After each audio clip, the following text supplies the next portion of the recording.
All right, welcome back. We're here with another episode of Peach Pit, doing some week 2 reviews and a week 3 preview.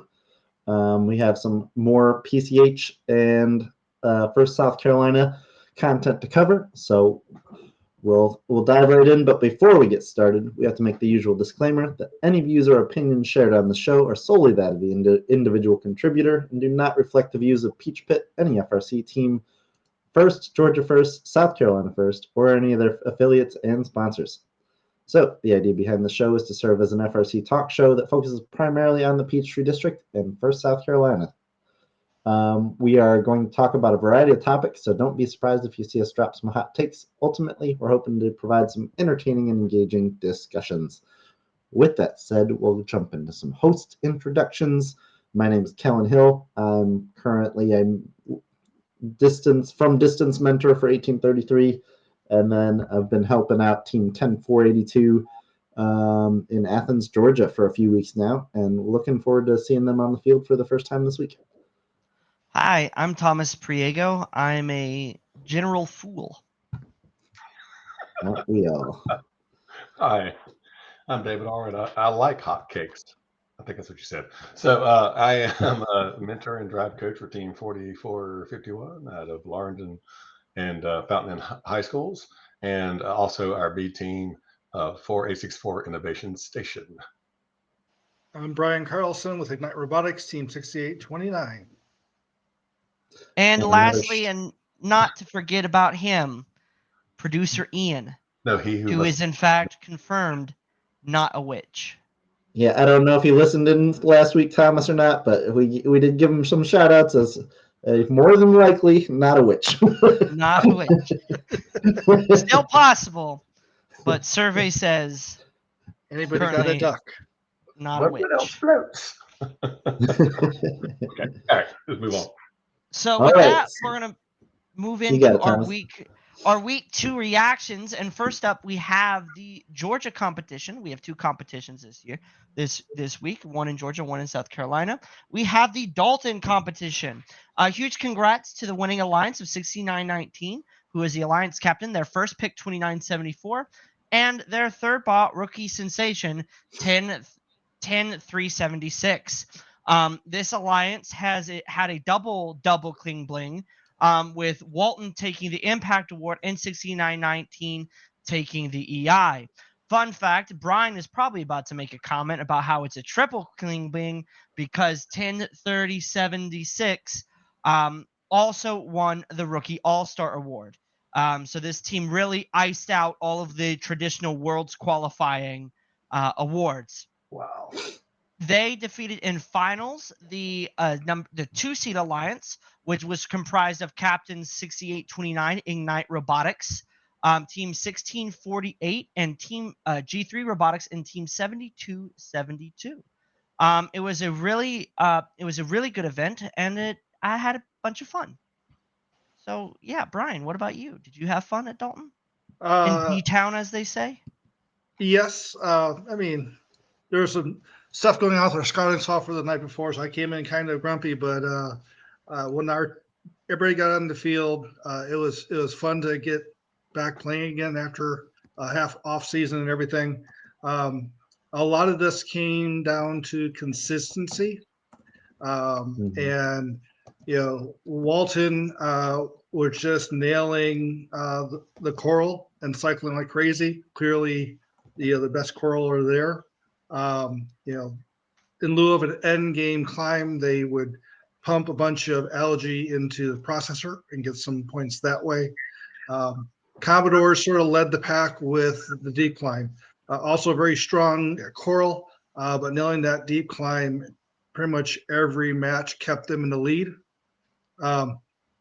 We ended up ranked second. We started out with a new drive team. Not as very clear that Walton and Commodores having a field had a bunch of practice where we were getting our practice there. We improved over the course. I saw improvement from G3 Robotics getting better along the way, but nobody could really sort of catch up to Walton and Commodores. Yeah, I'm trying to remember if I expressed any doubt in Walton last week, given that from I think what they were showing on the build blog was that they were a bit behind and that their robot got together a little later than usual. But it's very much a trust the process kind of thing that their driver is always going to kick butt. And because I don't believe they were using vision at all, and I think they were scoring 12 L4. No. I know they had some mechanical issues for an elevator. I think a climber that's still in the works, but this is a team that knew what they needed to do in order to win this event. And obviously, weren't the number one ranked robot for obviously 16-9-19 with that with their climber having the consistency to rank number one. We'll also give out a shout out to 69-19 for being a back-to-back winner of this event. Yeah, those guys are awesome.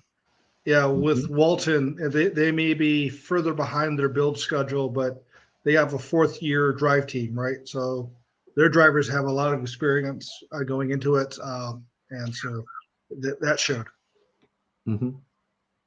But yeah, it was interesting to watch. I didn't get the entire picture, but knew at least that like you said, consistency is very much the name of the game at this stage of the season. I think eventually we're going to see kind of the ceiling rise a little bit, see some more consistent performances. But especially for teams playing their first event, if you can come out with a robot that's going to work well every match, there's a decent chance you're going to pull away from the pack. Were there some inconsistent robots that the next competition are going to be like, oh? Well, so the ones I'd be looking out for, I think, are pretty much the four robots that were on those winner and finalist alliances. 69-19 did a cheesy thing like Bean did week one, where they kind of lined up to a lower level and then went and scored L4. But with how their elevator worked, they had to do kind of a backup lift elevator, drive forward, and then score. So it was just a laborious process and timely process for them to be able to do that. So I think if you were to do it based on time, I think Walton was probably the more efficient Coral scorer. And I think I may have seen anything towards the end of 69-19's quals matches where they were more intentionally filling L2 and L3, probably because they were going to be more efficient at those levels. I'm trying to recall from watching. That's definitely the vibe I got. Prepping for, it became everybody knew the pick, the night before. So it was pretty evident that, okay, 69-19 is going to, unless we, meaning Ignite, can pull something out of our butt. They're seeding one, they're picking Walton. How do we combat that? And then it became very evident that in that partnership, Walton would be the main Coral scorer, and then 69-19 would be removing Algae in preparation to open up the rest while Walton did Walton things. Was our read on how that alliance was going to work out. So we definitely saw them doing stuff like that, and we thought it was in preparation for what their role was going to be come Elam's time. I do know that I think none of the robots that I was mainly looking at as first pick options, or that we were looking at as first pick options at this event, being 69-19, us, G3, I don't think any of us were using vision, including Walton. So I think everyone was dead reckoning. So you definitely saw by the end of the event, people get better at gauging left to right distance on the little poles. So that's something, because I think a lot of this crew is going to Statesboro together. So that's definitely something that, looking forward, is what we are really targeting, and what we're expecting other teams is that the ceiling, what we saw at Dalton is kind of just going to explode, because everyone is all of a sudden is hopefully going to get vision to work. And then once that happens, you're going to see, I think, us, Autons take a next step, and Teleops take a next step. I think that's the gate for a lot of teams in Georgia. Yeah, and that's where it's fun two events in to see kind of what that arms race is going to look like for what teams have climbers, what teams don't, what teams have Autons, what teams don't. And doing any predictions on where teams are really most capable of growing as the season goes on, and who's kind of just going to be a specialist that might be one of the best, might be one of the top overall picks, but it's not going to rank as quite as well just because they're missing one of those key ranking mechanics, namely climbing. As the season goes on. So it's going to be really interesting because I don't think we yet have a real standout in Georgia to see who's going to be the leader of the pack as the season goes. But obviously we have a few more weeks of events before we get to the big show at District Champs. I just think the standout hasn't played yet. I'm just going to throw that out there. Well, I don't. We're not at the Gwinnett preview yet, but I don't know if the standout's going to stand out this weekend. Alrighty, with that, David, why don't you give us a run through or a about what happened on your side of the border? Thank you very much. So we had 35 teams gather at Coker University to take the first shot at Reefscape in South Carolina, one of which came all the way from Michigan, dragging that trailer. The winners of the event, after 70 qualification matches, 343 Metal in Motion came out on top with 42 qualification rank points and selected 4451 Robots Garage and 8137 Biting Bulldogs as a real steal at the 24th pick. This was their first year with Swerve, and they also had an L1 scoring game and a shallow climber in the 24th spot. People were not paying attention. The number one alliance swept through the playoffs undefeated and took home the gold with an event high score of 151 points unpenalized in match 11. This was also the first time that 343 and 4451 had a pairing in an in-season event. So that was a really, really fun time. The finalist for the second year in a row, that one team from Michigan drove south and came away with the finalist trophy. Last year it was at the Chesapeake District Blacksburg, Virginia event. This year they captained the number 3 alliance with partners 281, the Green Villains, and 3489 Category 5. What was really cool about that was during the award ceremony, the whole crowd chanted that one team when they were receiving their medals as they were walking up. That was kind of a special moment. It was really nice. Hooray from the crowd. Other notable playoff entries, as I stated last week, the number 2 alliance was captained by 8575, the Due Westerners, who, as predicted, brought their best robot to date that focuses on L3, L2, and processing algae from the reef. They were the number 1 spot for a while in the qualification rounds. However, in qualification 63, 343, 1287 aluminum assault, and 7085 the Wired Warriors used a good match plan to come up with a 6 rank point match, including a cooperation to lower the count, and they were successful at placing their actually I think they placed 17 instead of 15 coral. Other notable notes in this playoffs were we had 3 kit bots were alliance captains. 48 64 Innovation Station, our second team, was alliance captain 4 and played with 1102 Making Magic, and 10 591 No Cap, a new team from Columbia High School. 10 367 Category 4 Storm Surge, the second team of Category 5.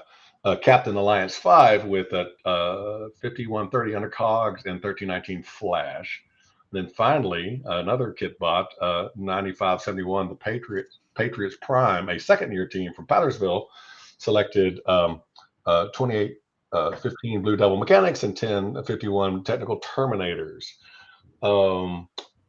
Another interesting note here is Alliance 7 was captained by 342, the Burning Magnetos, with Viper Drive 3490 and 6167, the CB Bearbots, is the only alliance that took a triple offense option as an approach all the way through match 13.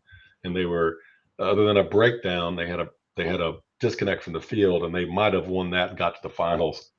so that the 61-67 Bear bots had a very solid run the whole tournament as the only every bot kit bot style there, and they were processing instead of playing Coral on the level 1, they were processing algae the whole time. Other notes, I believe we had a total of 5 deep climbers working at the event, 2 of which were the donut style. And to kind of get around the rule where you can't go below your wheels, they were using a pneumatic plunger to make sure it only went so far. And that was actually very successful. Of course, 343 was one of the most successful climbers there, and that's why they ranked 1.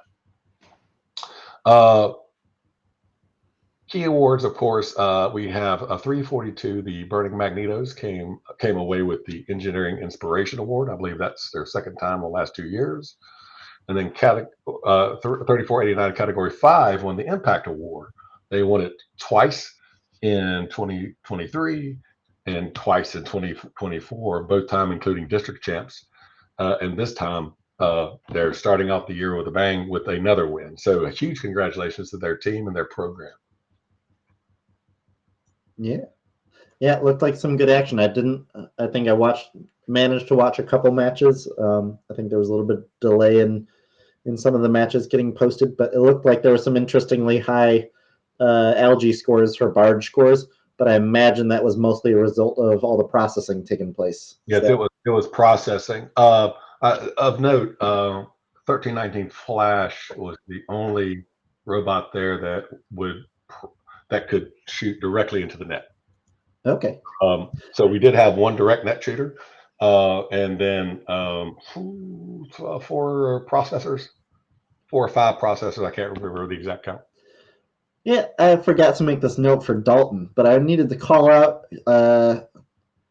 number 1, Walton, for cheesing algae into the processor at the last second, and number 1 getting away with it, and number 2, all the rest of the teams at the event for letting them get away with it. They were getting 6-point algae all event when the human player has up to the 3 seconds after the match to shoot that thing into the barge. So make sure you're shooting that algae.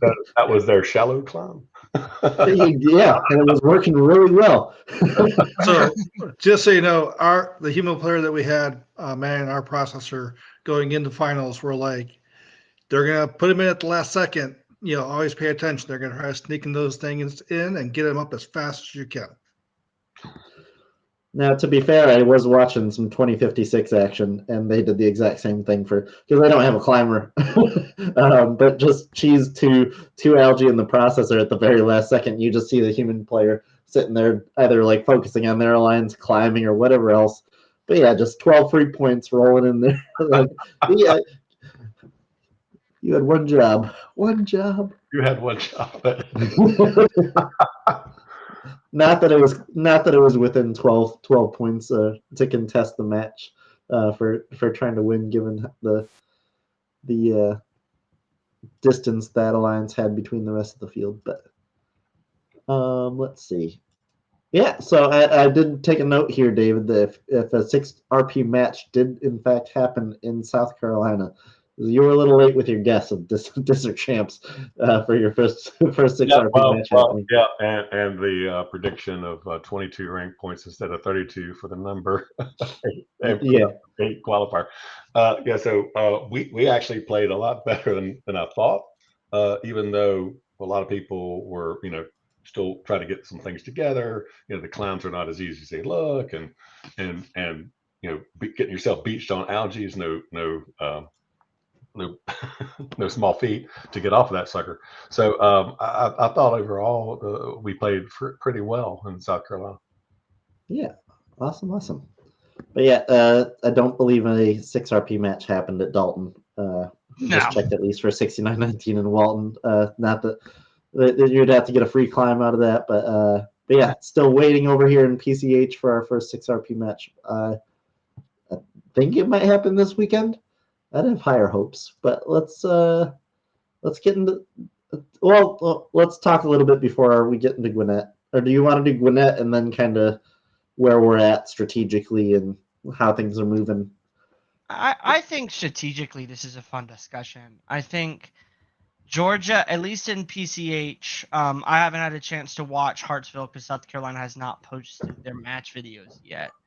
And I was otherwise occupied during their competition for obvious reasons.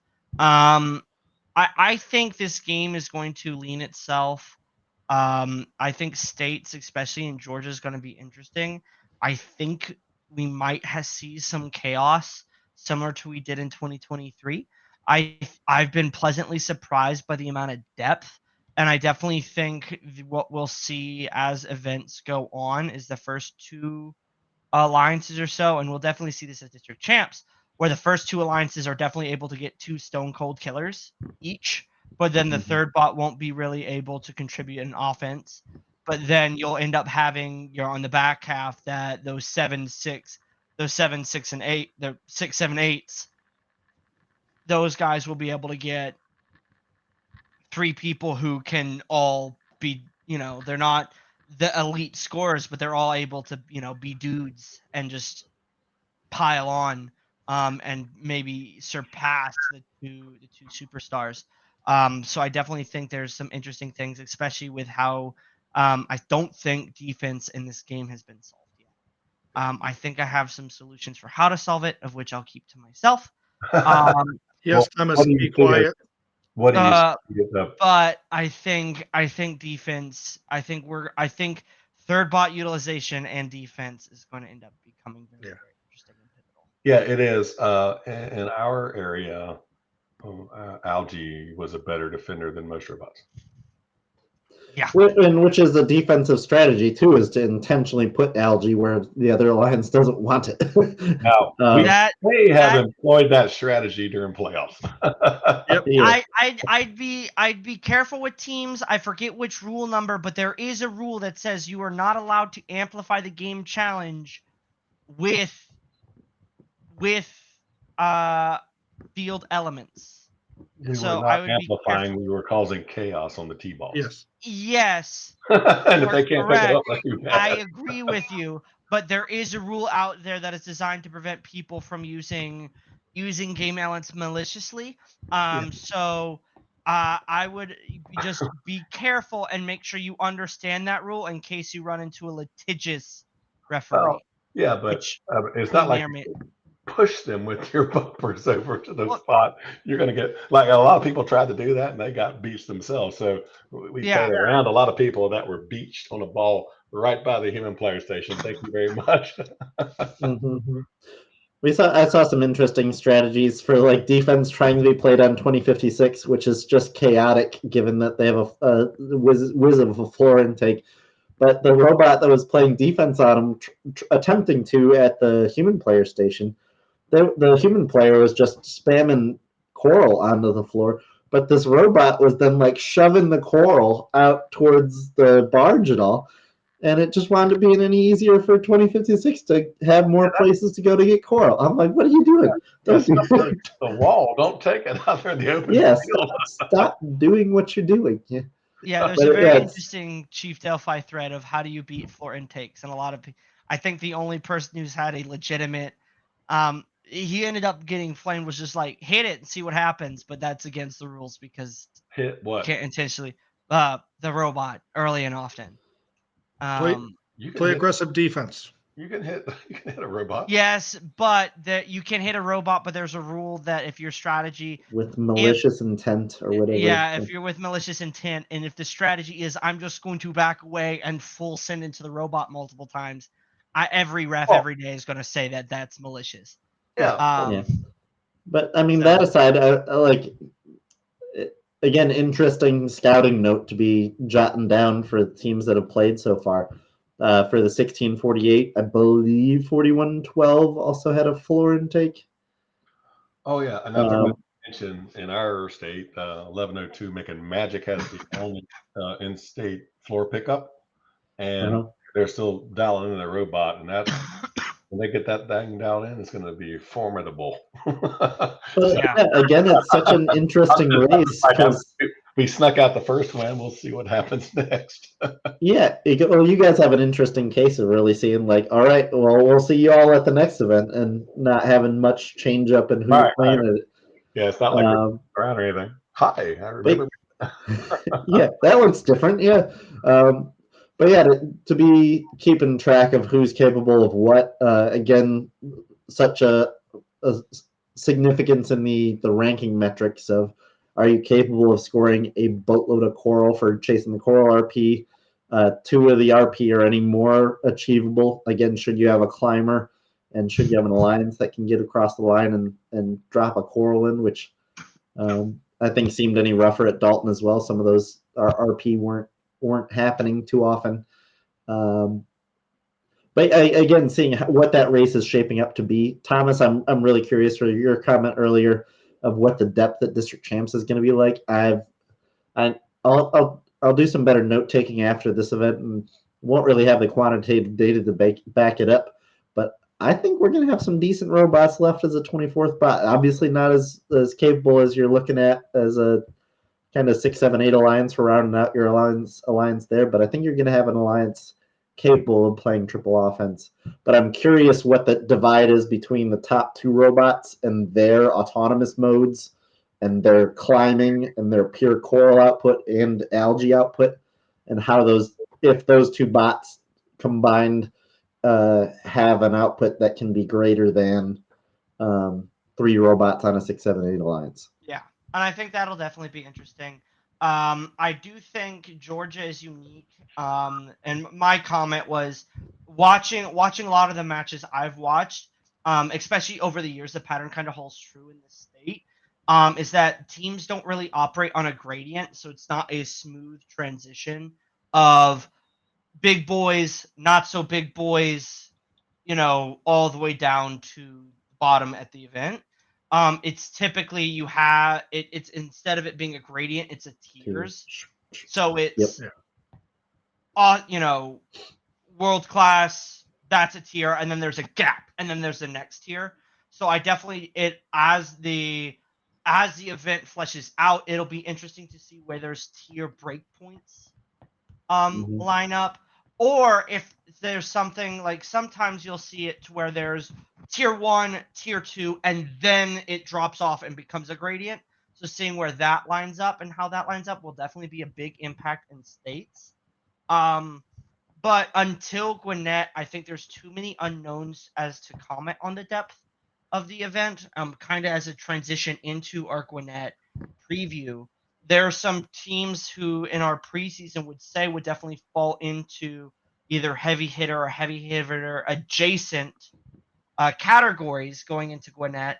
Some with that being 2 of the Gwinnett defending champs, 1771 and 1261, not playing so far, along with 4509, who typically does really well at this first event, and really fills out in the middle of the pack.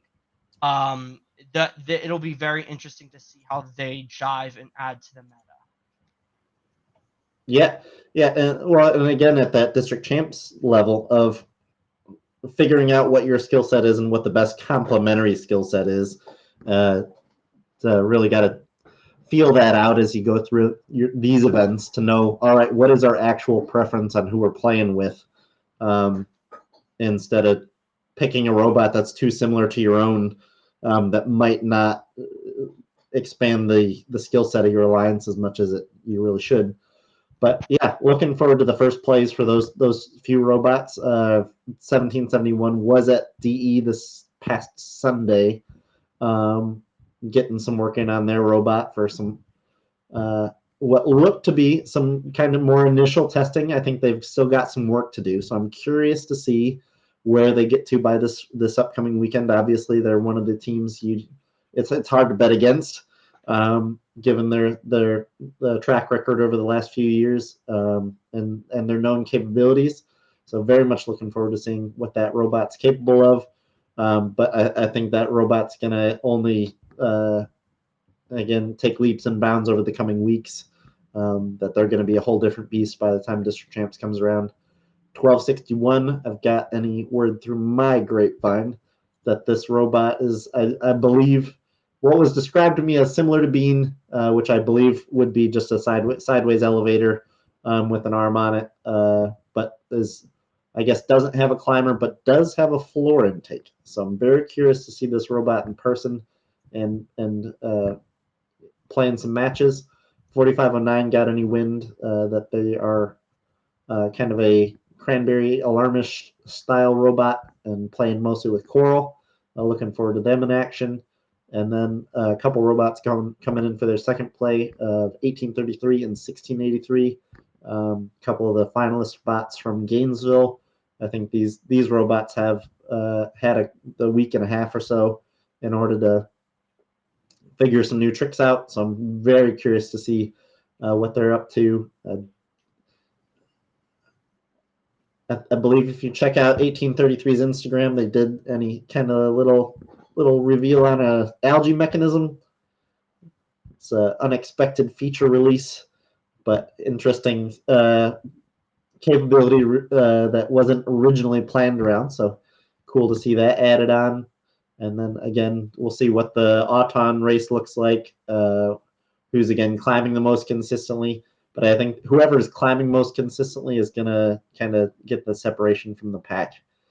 So if I were to make any predictions here, given that they've got an event under their belts, I'm kind of looking at 1833 and 1683 to kind of be leading the rankings. But obviously 1771 is hard to bet against.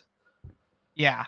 Like I said, Gwinnett is just a really hard event to predict because it is that week 3. So you have the meld of the people who are doing their second event here, and then you also have the group that is doing their first event, namely a lot of the Gwinnett teams. This is their first event because I think they end up doing 1771 is doing 3-5. So it'll definitely be, I think early on the 1833 and 1683 having that experience of knowing what that deep climb and having a proven deep climb is going to help them.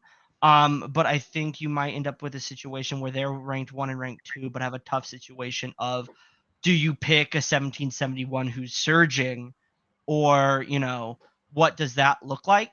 I think it ends up being a similar situation that we saw at Gainesville, and I wish I would have been here last week to talk about it. But I personally am of the belief, even though Link in 8866 won the event, teams need to be aware of, if you're seeded 1, be aware of what potential matchups you can see down the line. Because I definitely think there could be a situation where you end up having, I think this is probably going to end up being a 4-horse race if people live up to expectations.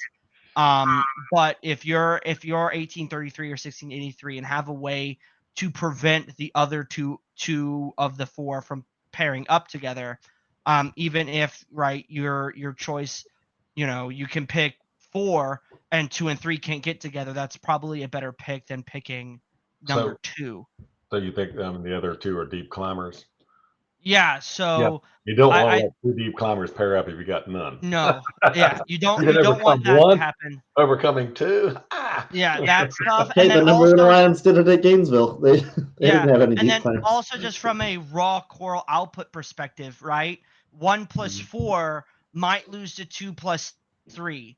So if you pick 4 and freeze at 1 plus 3 might lose to 2 plus 4, the way the math works. So if you, by picking 4, prevent 2 and a power combo from being able to rise against you, you can effectively freeze out an event. A good example of this biting a team in the butt was 2018. I think it was the Newton division. It was whichever one was won by Citrus that year, where you had 118. That event was 118, 1619 up a creek, 1678 and 3310. 3310 was seeded 1, 1619 was seeded 2, and then 118 and 1678 were scattered lower down and would not be able to pair up. 3310 decided to pick 118 because they were the best spot, because they were trying to win worlds, not just their division, and ended up getting beaten by the 1619, 1678 power up that was allowed to happen. So when you're looking at alliance selection, it's important that you don't pick the best team, you pick the right one. And I recommend teams be aware of the strategic situation going into alliance selection of, how, can you pick a team and have a scorch happen beneath you? Be aware of what situations arise, because I personally believe one of the weaknesses in the district is people don't use alliance selection as a weapon, especially when they have the opportunity to do so. Yeah, you have to. You got to prevent pairings. And in this game, the pairing that would be tough was the double climber, even though, yes, I understand there that Link came down with and picked the climber. It wasn't a very consistent two deep climb, so I'll give them that. Yeah. Yeah. But they allowed it to happen. But they also had the 2 to 3 high coral autons to counter that. So does anybody last week at your event have a multi level 4? The only one at Dalton that I remember seeing was 1648 got one late in the event. Yeah. I think 6919 was close, and I think they had a 1.5. Yeah. But because they didn't have vision, they weren't attempted. They would would score, go to the human player station, receive, but then they would stop. Yeah. So I think at our event 343 had a double, and then usually it was 1, but they could get to 2. And then that one team had 1 to 2, or they were definitely a 1.5. Everybody else, we either do like 1 high or whatever. There was not a lot of multi-game piece autos. This is that's why I didn't expect any more out of 71 this coming weekend. That's a software team. Out, with the multi. I think then 1833 is going to Walton again tomorrow night to keep working on autons, but they've gotten auto align figured out and are working on incorporating that. But I think we'll have any more consistent of an auton mode. They wound up pulling out it worked at least a few times in Gainesville elims to then do 2L4 auton. So looking forward to seeing that be any more consistent, plus whatever else they can pull off. Again, 1683 having the competition under their belt. I think they're, again, one of those improving teams. But 5290, we'll talk about some other robots that we have on our to watch lists. 5293 is the Duluth Metal Crusaders. They have I don't know if it was described as a 2.5 working on 3-game piece auton, where they'll score, I think it's 2 or 3 L3 or L2, as well as remove an algae because they need to in order to score there. But it's a pretty slick auton from what I saw. But one of those robots to watch out for that would be any more capable of putting up points that aren't the shiny object points for those L4 game pieces or scoring in the barge, but you can still do quite a bit of damage on L2 and L3. Other robots to look out for. 7451, I think, still had some work to do after Gainesville. So I'm curious to see what that robot is going to look like coming into Gwinnett. IHOT was shooting algae primarily at. That's right. Yes, right. At Gainesville, so I'm curious if they got any kind of coral mechanism on their elevator, or if they're just going to stick with the algae strategy. But again, if they're any more consistent at that there's definitely room in this game for scoring a boatload of algae in the barge. And then Wired Cats is a team that's playing for the first time at this event. They had a good season last year for some solid autons and some good note scoring. So looking forward to seeing them in action. Any other robots you guys pick off the list? I think we'll give 3318 a shout out as well for a high-ranking robot from Gainesville. They have a kitbot on a swerve drive that wound up doing really well in ranking at Gainesville, just for, I think, winning a decent amount of matches. They seem to be well driven, and they actually wound up being, I think, the third overall pick by 6340 at that event. So, but yeah, looking forward to some good action. I think for what Thomas mentioned earlier for teams playing for the first time, I forget how many teams are at this event, but it's 34. Yeah, 34 teams. I think 12 of those are playing for the first time. So interested to see who's joining the pool here for the PCH season. I will give one shout out. The 1042 is the team I've been working with in Athens. We've got a kit bot that could use a little bit more drive practice.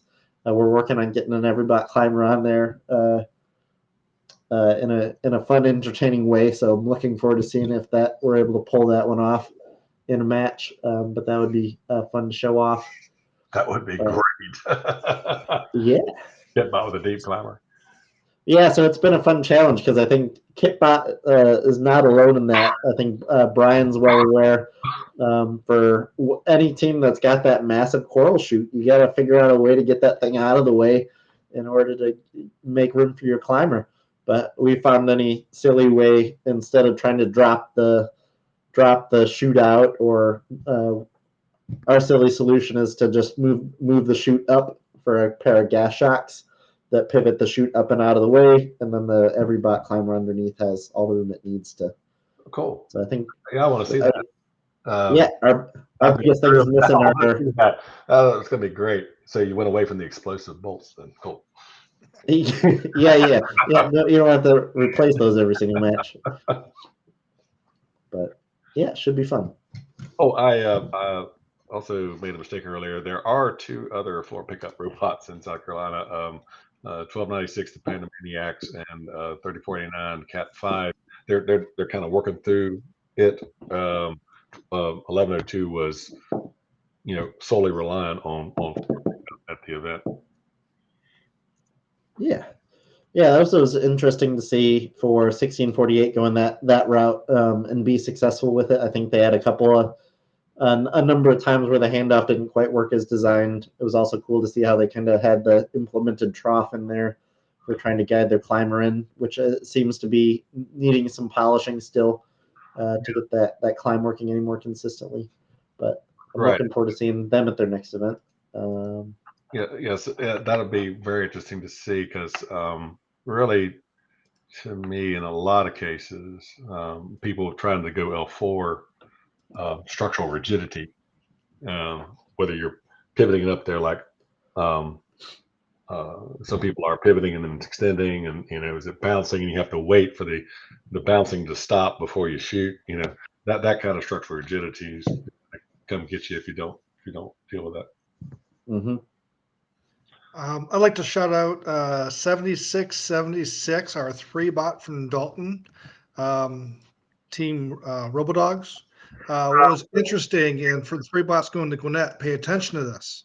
Their human player at the processor, when they were playing D in the playoffs, was paying attention to how close they were getting to protected zones. Anytime their robot, while playing D, would sort of get close to it, he'd be doing hand signals, basically saying you're getting too close, back away. They did have one match where they did get a penalty, but the human player was there all the time trying to alert his driver when he was far enough away and when he was close enough. Nice. That is nice. Yeah, that's a good pro tip. Appreciate that. Yeah, we were looking at we had a taller human player we're going to put in during finals, but once I found out they were doing that, I'm like, no, you keep doing that because that's really important. Mm-hmm. Gotcha. Well, I think that's all we have for Gwinnett, which should be a good show. Hopefully, we see some market improvement from our first 2 weeks. I think we've got a lot of ranking points still being left on the table for all those Auton crossing the line, scoring a game piece. Climb RPs hanging out there. We'll see if Coral RPs start getting had any more often. But yeah, hoping to see some improved action at Gwinnett. If not, then after for our week 4 and 5 events. But let's see. Yeah, anything? This game is getting faster and faster. In elims, it's playing really fast, and it's going to be exciting when teams start bringing on more capabilities, and you start getting that pace during quals, right? Yeah.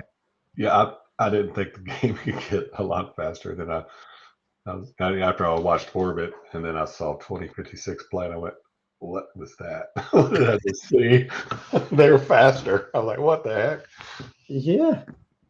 So I think there's some things shaping up in this game that will end up making. We'll see what it looks like at the highest levels for like what this 2056 alliance was doing. I think Israel was, I think, just put up a new high score. yeah. But just the itty bitty details, again, getting into like how many L1s you can score in the match being really the deciding factor of who's going to win at the highest levels. Of how exciting is it going to be to watch some of these matches? I think it's going to be any more interesting at these next few district events and district championships events. But I'm curious what that excitement level looks like at the highest levels. I think it's going to be Yeah. terrific. People are worried about running out of scoring spaces. That will not happen. Yeah. You've got the tray, you've got the non-algae, you could still other algae. I think there's plenty of room for oopsies and wild stuff, and then the triple deep climb. I mean, there's a lot more potential in this game than we've seen. And I think one thing that'll be very interesting is, oh shoot! Now that I've said it, or no, I got it back. Memory's like a steel cage. But I think as you get to the higher levels of play, it'll be interesting because unlike other games where you see margins expand as you get to the highest level of play, this one margins are kind of forced to constrict because as teams are scoring, the things they're scoring are worth less and less points. So, like added state, L4 is going to be maxed, L3 might be maxed, and then it's a race to see who can get the most L2s. So it'll be interesting to see like how the game is structured and scaled. It's not going to be like where people are able to, they were able to get like a 3-note lead and hold it.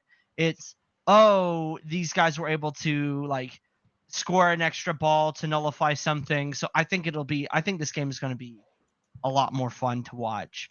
Oh yeah. And hopefully I don't end up on the other side of having to explain to a kid that, you know what, there's nothing we can do when people are scoring world records against you like I did last year. That was fun. Yeah.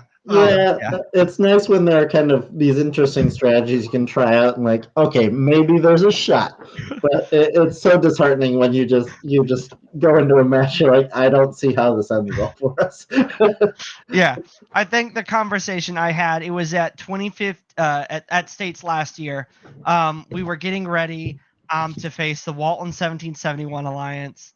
And I gave an impassioned speech of like, hey, if maybe this defense thing works, we maybe have a chance. Like we can like punch him in the mouth and see what happens. Go team.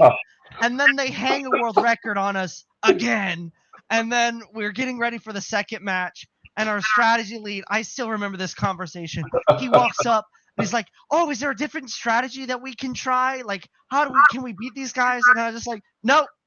Wait, like finals is fun sometimes."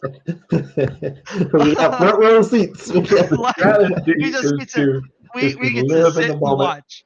Live in the moment and enjoy the experience because you're gonna get your head butt handed to you. Yeah. So hopefully that doesn't happen too much. But like at the end of the day, finalist is fun. We do have one more thing we need to talk about. In terms of bets, there's one bet that's on the block. I'm on #WitchWatch because I gambled that this Gwinnett would be the first event in Georgia that we would see a 6 RP match. So that's a team's winning and getting all 3 bonus RP. South Carolina already beat us to the punch with it happening in Hartsville. Good for y'all. But I'm hoping there is a magical match with like old habits, 1833, 1771, and 1683 all kind of get together and stuff just works. So it'll be super interesting to see what happens at Gwinnett. Do y'all have anything more interesting to add before we wrap up? Yeah, 1833 is hoping to not play 1683 4 times at the at the same event.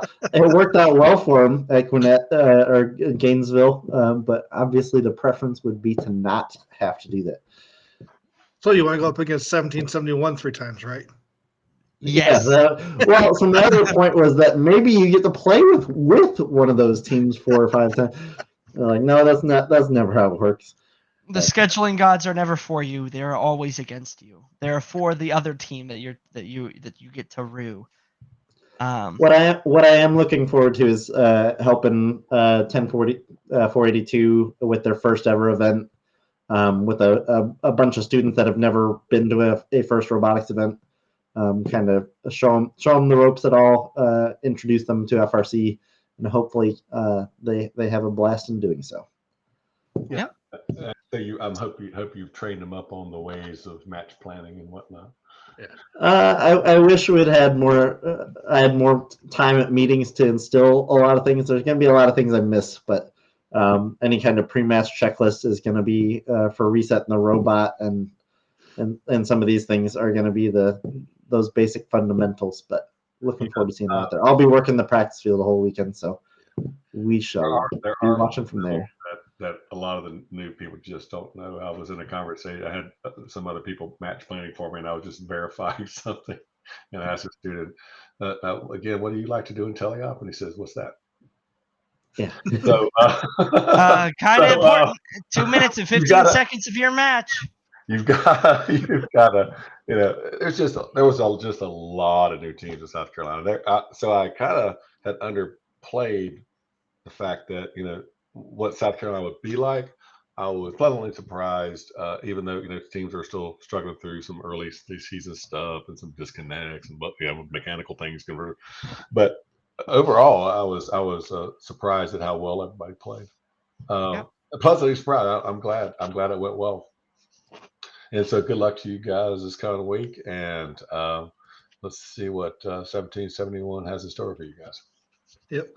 For those teams going to Gwinnett or live in the area, there will be a Burgers and Bots on Friday night after pits close.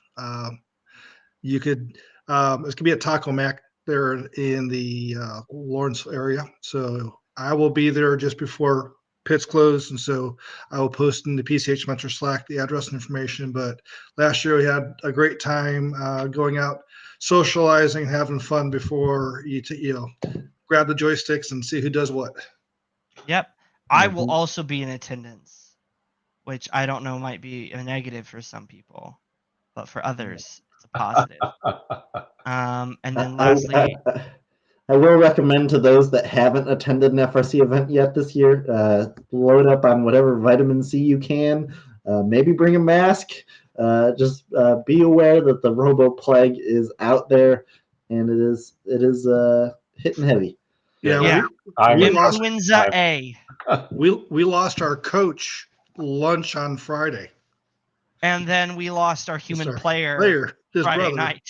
And turned out they both, they told us everything was going on. So like, okay, great. So we all took our precautions, but yeah, it's going around. Mm-hmm. Yeah, be careful. Bottle of gunk. Yeah. And hand sanitizers and maybe face masks. Yeah. And last thing before we end the recording, 8866 is competing in North Carolina. Great luck. Goodbye. Oh, good luck, guys. Good luck up there. Yep. Try another one with Link, right? This will be their second event. I think they play again week 5. No, yeah, they're at 4. Statesboro. Statesboro is looking. Okay. I mean, this year there's good bots all over the place. Yep. I'll be at Statesboro, so looking forward to the show. All right. Well, with that said, we'll go ahead and wrap the show up. We look forward to seeing you out there at Gwinnett, and we'll be back next week for another episode of Peach Pit. Until then, see you out there.